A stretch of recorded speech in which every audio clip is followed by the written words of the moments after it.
Hi friends, ഇന്ന് നമുക്ക് സർവീസിന് വന്നിരിക്കുന്നത് ലിനോവയുടെ ലീജിയൻ സീരീസിൽ വരുന്ന ഗെയിമിംഗ് സീരീസ് ലാപ്ടോപ്പാണ് വന്നിരിക്കുന്നത്. അപ്പോൾ അതിൻ്റെ കംപ്ലയിൻസ് എന്താ കസ്റ്റമർ പറയുന്നത്?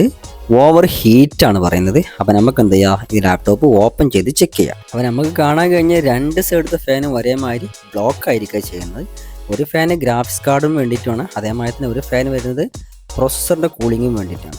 അപ്പോൾ ഈ രണ്ട് സൈഡത്തെ ഫാനും ഒരേമാതിരി ബ്ലോക്ക് ആയി കഴിഞ്ഞിട്ടുണ്ടെങ്കിൽ പ്രോസസ്സറിന് അതിൻ്റെ കറക്റ്റ് കൂളിങ് കിട്ടൂല, അതേമാതിരി ഗ്രാഫിക്സ് കാർഡിന് കൂളിങ് കിട്ടൂല.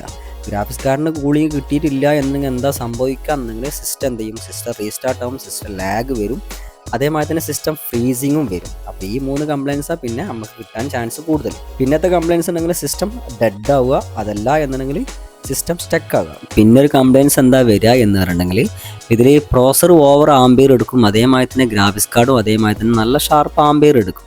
അപ്പോൾ അതിൻ്റെ റെഗുലേറ്റർ നല്ല ആംബിയർ എടുത്ത് വർക്ക് ചെയ്യേണ്ടി വരും. ആ സമയത്ത് എന്താ സംഭവിക്കുക എന്നുണ്ടെങ്കിൽ ഓവർ പ്രഷർ എടുത്തിട്ട് റെഗുലേറ്ററും വർക്ക് ചെയ്യുന്ന സമയത്ത് റെഗുലേറ്റർ ഷോർട്ട് ആവാൻ ചാൻസ് കൂടുതലാണ്. ഷോർട്ട് ആയി കഴിഞ്ഞാൽ നേരെ എന്ത് ചെയ്യും, പ്രോസറിലേക്ക് ഓവർ ആംബിയർ അഥവാ ഓവർ സപ്ലൈ അതിലേക്ക് കറണ്ട് ഫ്ലോ ചെയ്യും.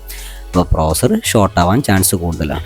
ഫ്രണ്ട്സ്, മിനിമം നിങ്ങൾ എന്ത് ചെയ്യുക, ഒരു 2 വർഷം കൂടുന്ന സമയത്ത് നിങ്ങൾ എന്ത് ചെയ്യുക, ഈ സിസ്റ്റം ഒന്ന് ജനറൽ സർവീസ് ചെയ്യുക. അപ്പോൾ ജനറൽ സർവീസ് ചെയ്ത് കഴിഞ്ഞിട്ടുണ്ടെങ്കിൽ നമുക്ക് എന്ത് ചെയ്യാൻ പറ്റും, ഇത് പക്കായിട്ട് ഡസ്റ്റ് കാര്യങ്ങൾ ഫംഗസ് എന്ത് വിഷയം ഉണ്ടെങ്കിലും ഒന്ന് ക്ലീൻ ആയിട്ട് സിസ്റ്റം നീറ്റായിട്ട് പെർഫെക്റ്റ് ആയിട്ട് യൂസ് ചെയ്യാൻ പറ്റും. അപ്പോൾ നെക്സ്റ്റ് വീഡിയോ ആയിട്ട് നമുക്ക് വീണ്ടും കാണാം. Okay, thank you.